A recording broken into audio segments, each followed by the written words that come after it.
the more I think there's as the pandemic, if that's what you want to call it, whatever state that it's at right now, as it continues on, people lose perspective. And I think that's how they get you, of course, right? No, there's no such thing as obviously a temporary government program, 14, 15 days to slow the spread. We know that got us to somewhere else, and the goalpost keeps moving. But it's very important to be mindful of why that is happening, or how rather that is going down. I think that's very important for you to do, because then you start to realize how the folks that have been calling this stuff out aren't as crazy as you like to paint them as. Subject for today, in terms of what I want to talk about specifically, directly, is in reference to testing. And the COVID testing it makes no sense, and we're going through the motions of it. Take a step back here. What are we doing? Well, all around this country and others, but let's speak about America right now. All around this country, people are being tested for this virus, which is upper respiratory illness. And it does not matter your state. Now, of course, and what I mean by that is, are you showing symptoms? Are you actually sick? So you have very healthy people constantly being tested all around this country. Now, yes, there is some questions that need to be answered and addressed when you look at, let's say, the PCR test and their accuracy and their ability to detect whether or not you have this infection, or whether or not you're infected. That's one thing. But even aside from that, I think people are losing sight of the fact that, well, we've never fucking done that for anything else. Do you go to your checkups maybe yearly, annually, biannually, or whatever it is, where you go to the doctor and you make sure tests are running correct so they can screen you for certain things? Never in the history of fucking history have we tested for something as such, to this degree, to this magnitude, en masse, for a respiratory illness where most people have no idea that they have it, meaning that they're healthy. Now, I know there's going to be arguments that people are going to make about the test results being accurate. I get that. But even for the sake of conversation, not saying that you should, if we assume that they were, it still makes no sense that we do that. We didn't do that for the flu. We don't do that for coronavirus, like the common cold, which is a coronavirus. Could you imagine if they mass tested? Well, then again, maybe they are, and that's what they're detecting. Topic for another discussion. But for something specifically like the common cold, right?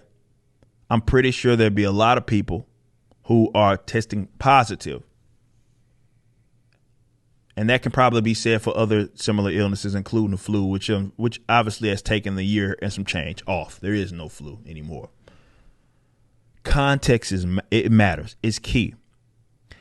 And my position is that the mass forms of testing, I believe the elites, people that are control freaks, power hungry, understand, and they're at least smart enough, as dumb as I might think they are in other regards, they're at least smart enough to know that this allows them to kick the can. Everybody talks about cases. All of this stuff stems from the mass forms of testing, which is why I would encourage you to be mindful of that as you operate, right? We'd never done this. Why are we doing it now? Specifically for healthy people that there's nothing wrong with them. But you test that person. Why? For what? For that person to end up coming up positive, be it a false one or negative, whatever it is. They test positive, and then it's the idea as, well, you may potentially, possibly, we don't know, spread it. Therefore, you must be in quarantine for fucking 2 weeks. Like, what are we doing, people? What did, like, this is what I'm saying with context matter. That makes no sense. We've never, ever done that. Why are we allowing it to happen right now? Now, I do believe mass form of civil disobedience is the only way this ends. But the testing part is part, like, why are we testing healthy people? Not, again, we're not talking about some annual thing. We're talking about, like, every day. You got people getting freaking swabs up their nose. For what?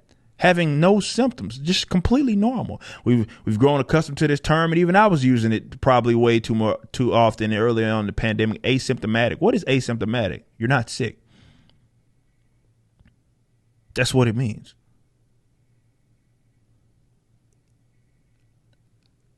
Nobody's crazy for looking at that and like saying, okay, guys, not just the data doesn't add up. Yeah, it's a 99% survival rate. We're talking about infected fatality rate in the 0.0s according to their own experts. Yeah, that's a thing. But just the sheer amounts of testing almost ensures that these guys will never, ever let loose of their grip. Some of them hiding they're masking their sort of authoritarian efforts with humanitarian efforts. They claim, well, this is about saving lives. It's about caring so much about people. If it saves one life, we don't do that for anything else. Nothing does it exist. Nothing else where we look at it and say, well, because you may or may not kill someone, because you potentially could possibly maybe do it, we just don't do it at all. Like, or constantly testing, like we don't do that for nothing else, but we do it for COVID. And we're supposed to sit here and accept that as the new normal and as a reality when it makes no sense. None.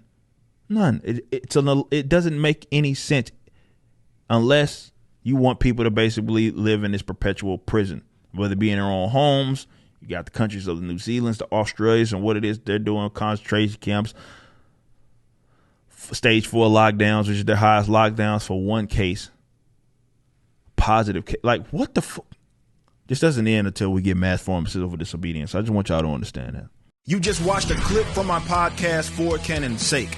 Catch us live at 12 p.m. throughout the week over at youtube.com/YoungRipper59 and follow us over at odyssey.com/@YoungRipper59. If you want to watch the entire video cast after the show is over, just be sure to become a member on the YouTube channel. Of course, the full audio portion of the podcast is available for free on all major digital platforms, or just visit forcanonsake.com.